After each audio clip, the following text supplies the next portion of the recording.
He's playing against S2L Cheshire. So throw all those decks that I just mentioned out the window. That's Void's lineup. And Arxino is not playing Void, so that was my mistake. They were right next to each other on the bracket. So can I find the actual decks? Here we go. Okay. So as we see, S2L Cheshire getting off with what I assume is deep. Could be barrel control. Pulling up the deck lists now. This is neither of those things. Well, okay. So it's basically barrel control, right? Kinda. There's no Grasp of the Undying, which is a little weird. It's like barrel control if you take out some of the control aspects and just put in more pilfer effects. We do see the full-on black market merchants and pilfered goods. We even see like Jagged Taskmaster, granting 1 cost allies everywhere +1/+0. It is actually going to help with the spiders created off of things like Vile Feast. And we do see the Ladross Dreadway combo, which is kind of what is indicative of a barrel control deck to me. We do see getting started off right away with the Jagged Butcher, already accelerating that level up for the Gangplank.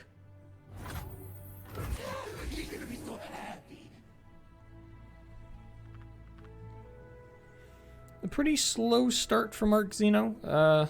Does have a nice curve, though. Actually has a perfect curve of Cursed Keeper into the Callista, into the Wraithcaller, into the Thresh, into the Hecarim, so I don't actually know why I said slow start. I think there's only one 1-drop in the deck. The awkward part, though, is that because Arxino only has 1 spell mana banked, and because he has a curve from here until turn 6, it is going to be quite a while before that Glimpse Beyond can actually get used in a meaningful manner. I don't think it's likely that he takes a turn off in order to bank the mana to sort of let that happen. As far as turn 3, there's actually quite a few things that Cheshire could throw down here. Is playing Petty Officer and Jagged Taskmaster. Only playing 1 Petty Officer, though.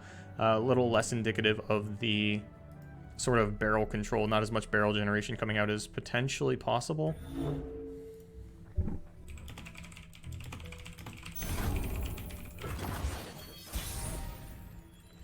But definitely a slow start from Cheshire, only getting a 1-drop down, not able to really get anything else down, and actually not taking advantage of the plunder that he's been able to do so far. Looks like we do actually find a Bladed Caretaker picked up. That's really good for Arxino, as he is now going to be able to get the mana for that Glimpse Beyond, as well as kill the Cursed Keeper, take out this Jagged Butcher, and really kind of press the advantage that he has gotten already. And this is a lot of damage coming through. And as previously mentioned, there is no Grasp of the Undying coming out of this deck from Cheshire, which means this Callista is going to remain relatively unthreatened. Actually really light on the removal package is Cheshire.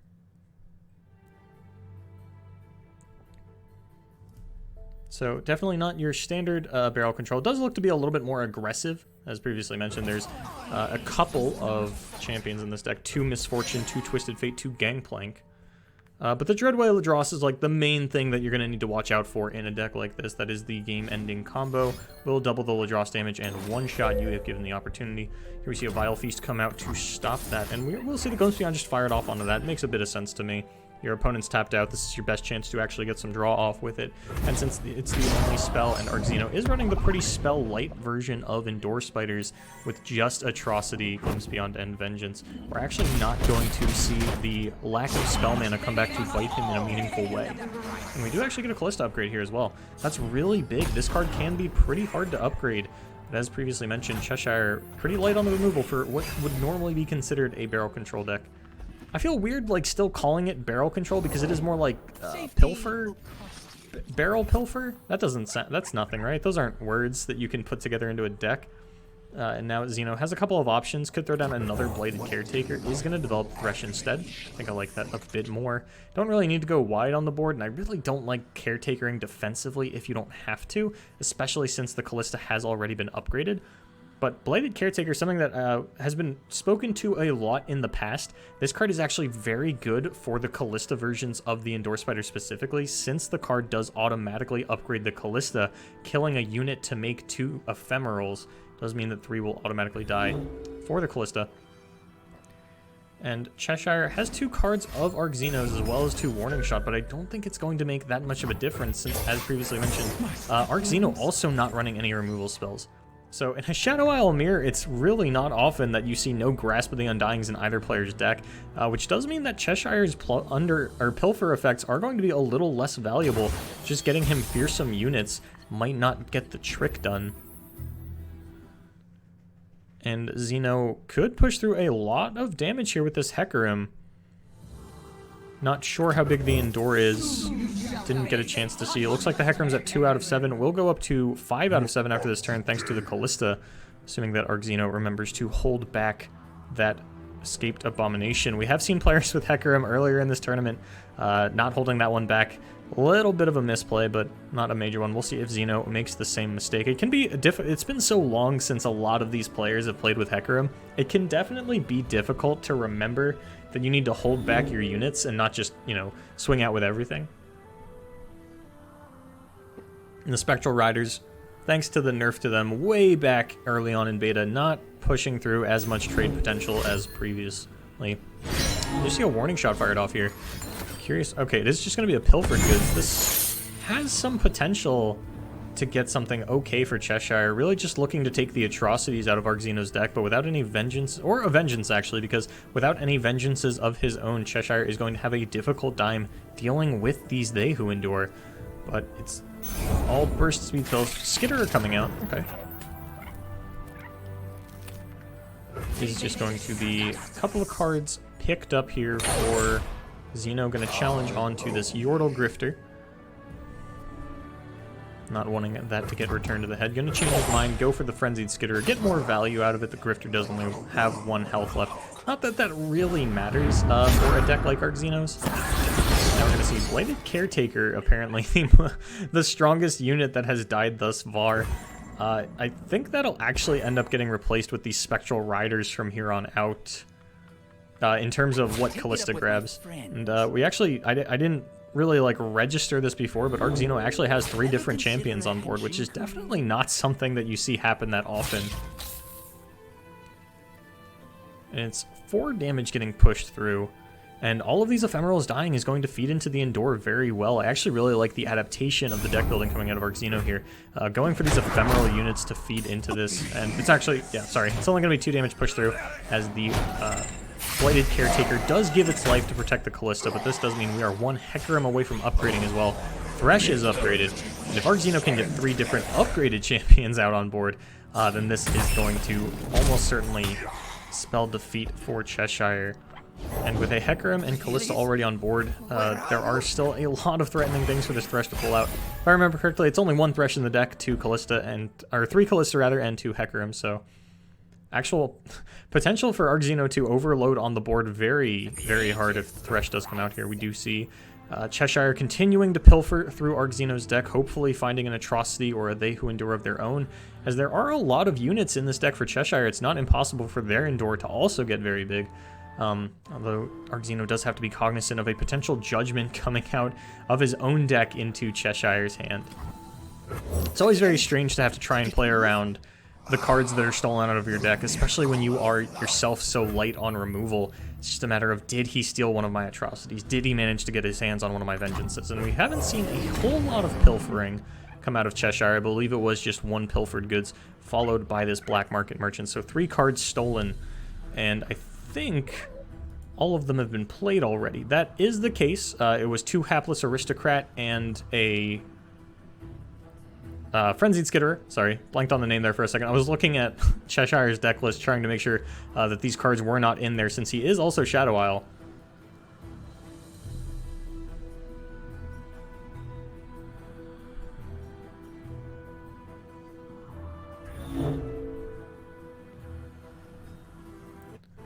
Cheshire, not quite sure how to line up the attacks here. I'd be pretty surprised to see any attacks coming through. If this Escaped Abomination even dies, that I feel like that's just worse for Cheshire, as it does give Callista a better target to call back. We just see a Make It Rain fired off. This is going to... a little unfortunate that the Cheshire did hit face, since the warning shot had already been fired off this turn. That's not going to tick up the Gangplank or enable any additional plunder effects. We do see a second Make It Rain fired off. I believe this one also misses. And it looks like Cheshire was just going for a very aggressive play, trying to hit out this Hecarim.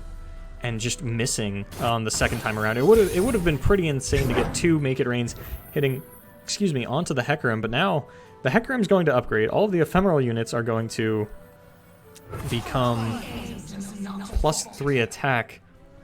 And it's so weird to watch Arxino pull back this Thresh for the attack, but it does seem like the correct play. Even if you pulled out a Callista or, you know, just your board is already full. If you had pulled out a Callista or a Hecarim, it doesn't actually add that much to the board. And with 2 massive Overwhelm units in the Hecarim and the Endure, sorry, I don't think it's even going to take an Atrocity to end this game. If Cheshire did get an Atrocity of their own, can fire that off onto the Hecarim, but it doesn't look like that's going to be enough. Needs a little bit more.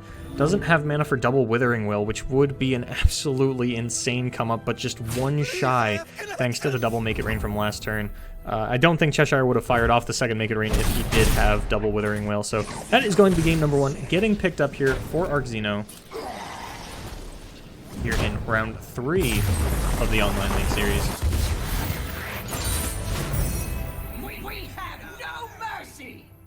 No mercy. I really like the champion lines that they added when you win and they're still on board. It's a little disappointing that we only get to hear the one. I would have loved to hear Hecarim's. That's definitely one that I haven't heard in a long, long time. Now Arxino going to switch off of the Endure Spiders and onto whichever deck was not banned out.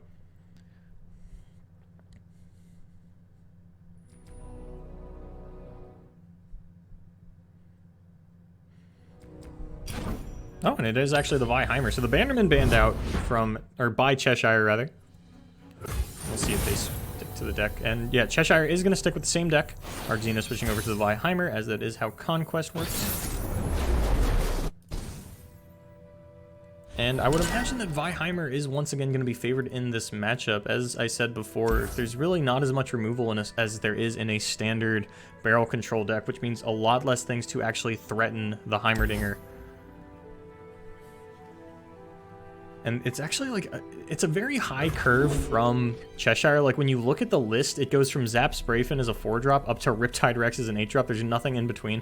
Of course, we do know that Twisted Fate and Gangplank are...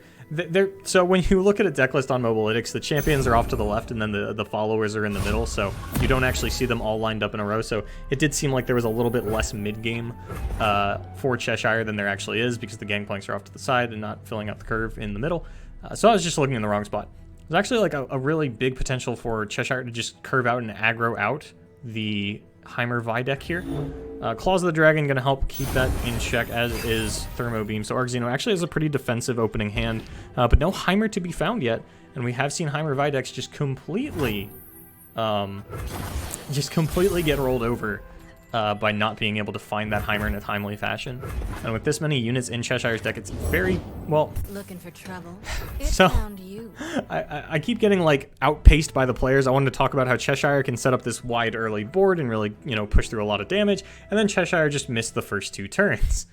MF coming out is nice here. I don't think there's really anything that Cheshire was, like, holding back early units for to build up spell mana for, since it is just, like, you know, Vile Feast, Make It Rain, Pilfered, because there's no, like, 3-mana spells coming out either.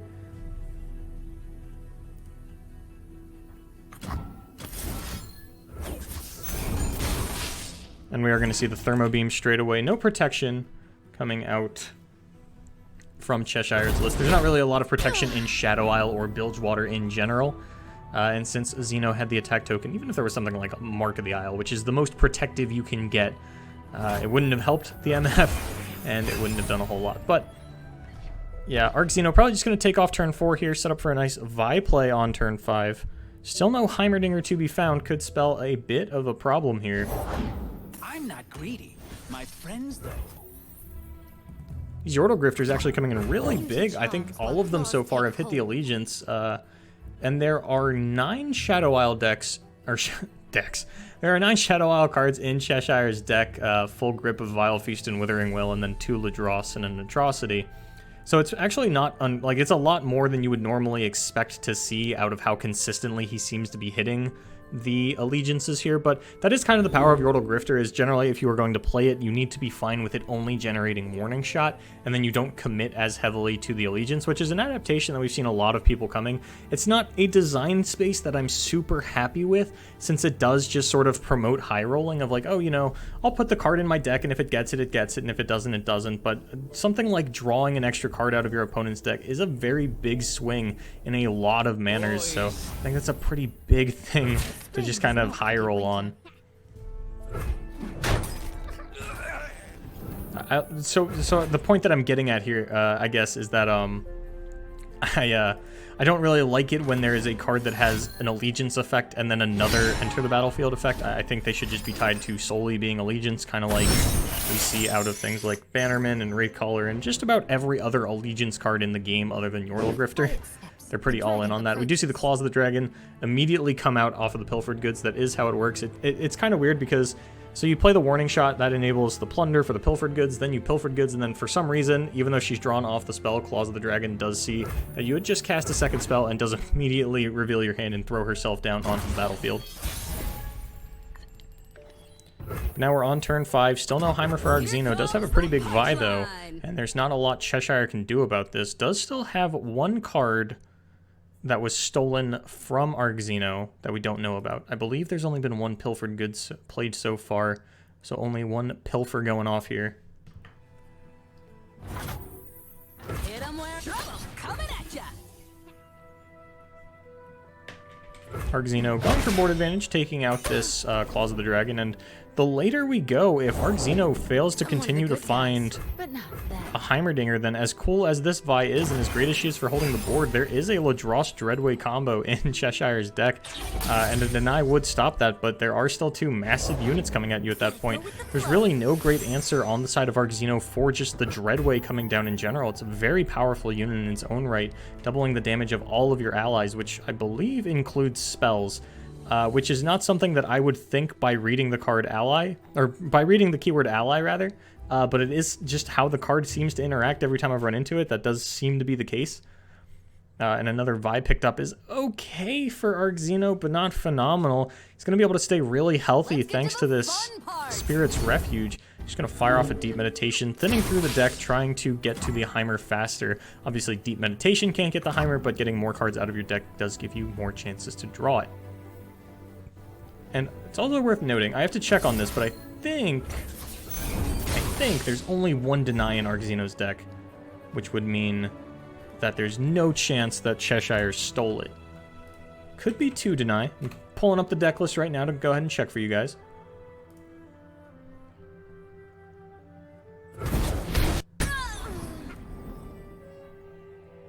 Okay, there are two Deny, so we are still a little unsure.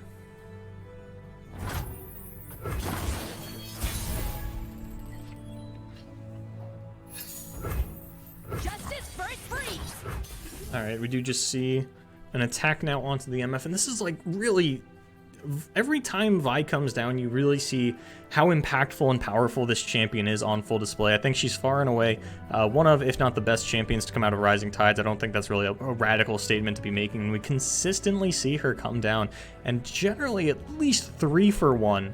At the very minimum 2 for 1. It's very, very rare that Vi gets 1 for 1. And it looks like it was a Will of Ionia stolen by Cheshire. Going to come out onto this Vi. And the one thing about Vi is that she does get her attack reset if she is returned to the hand, so she will be going back down into a 2/5. Now, Arxino has an additional copy of Vi in hand, and that one continues to tick up while it is in the Vi's Vault Breaker form. And we're actually going to see the Deny fired out onto the Will of Ionia. Arxino really valuing getting this Misfortune off the board, and not wanting to reset the attack on the Vi.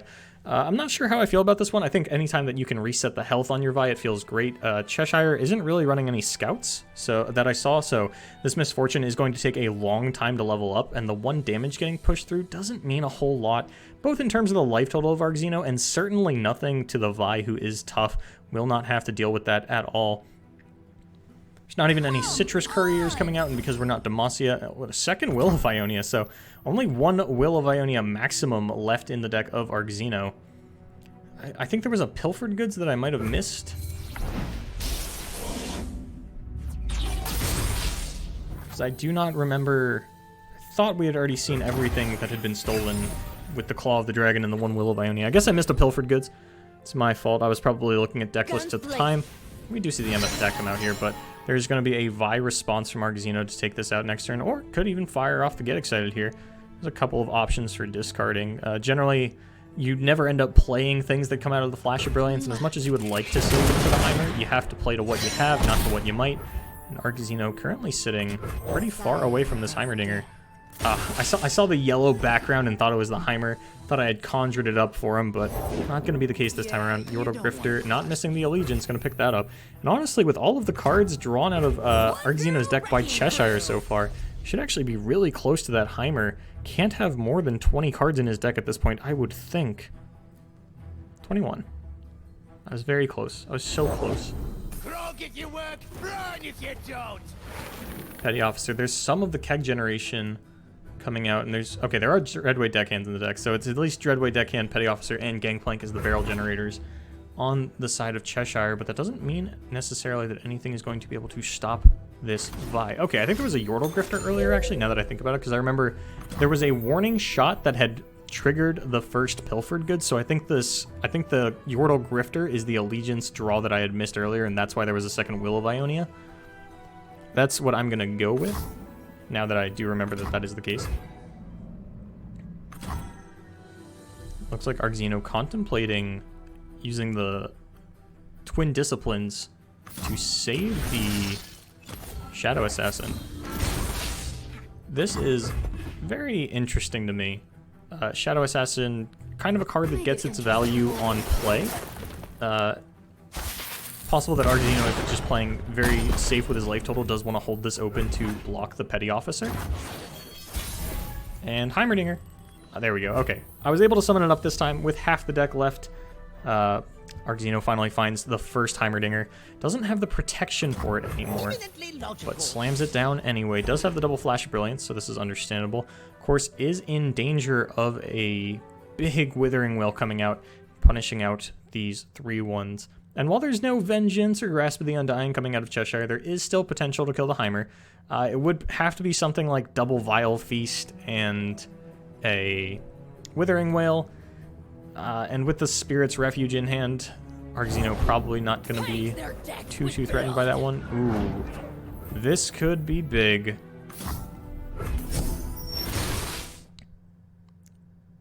Ooh, Argzino is actually really looking for a Hextech Transmogulator here to get this Dreadway off the board. There were two... Oh, I lied. Argzino can just challenge this out with Vi. Never mind. I was about to say, there were two Will of Ionia stolen from Cheshire, and the best way generally to stop the Dreadway Ladross combo is to remove the Dreadway in response to the Ladross ability, and the easiest way for Zeno to do that is going to be with the Will of Ionias. But since two were stolen by Cheshire, it is up to this Vi to take it out, which does mean that the MF gets to live another day. And we're even going to see the the Spirit's Refuge come out onto the Vi. Going to put Argzino back at 20, push a lot of damage onto Cheshire. Going to put that down to 12, and upgrade the Vi.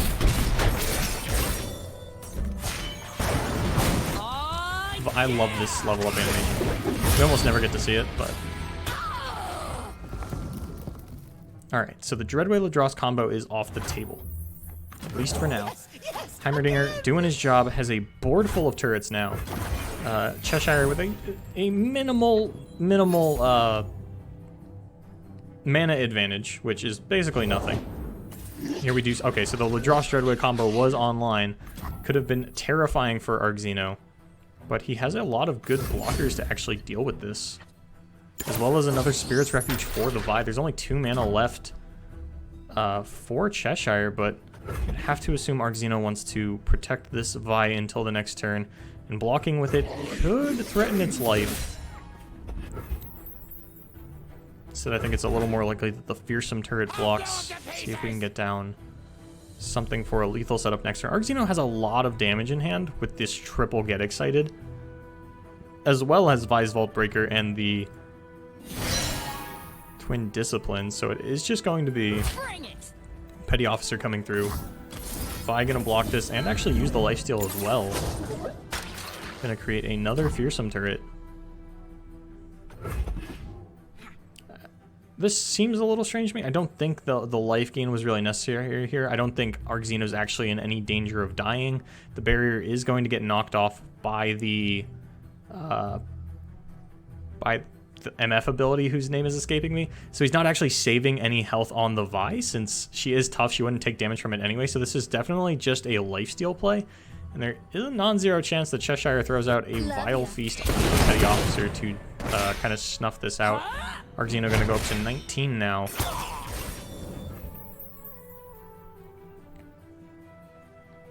Don't think Argzino is going to be replacing any of his turrets. Is going to discard one, though, to the Get Excited, not caring about banking the spell mana into the next turn. Could be a replacement on the Overwhelm turret with another 3/1, and this will upgrade. Oh, actually, okay, so what Argzino could have done is played the Fearsome turret over his Fearsome turret, which would have upgraded the Heimer and given him a 4/2 elusive. And we could see this come to bite him in the ass if there is a Withering Wail coming out of Cheshire. Because Heimer generates turrets, like, so if you just replace it and then you discard your 2/1 turret to it, to the Get Excited, it doesn't really matter, but it would have upgraded this and made a 4/2 elusive, so that's actually extremely relevant if we do see the Withering Wail come out, and Cheshire does run 3 copies of the card. We see the challenge onto the MF, makes a lot of sense. Don't want to give your opponent the Ladros, don't want to kill your own Vi.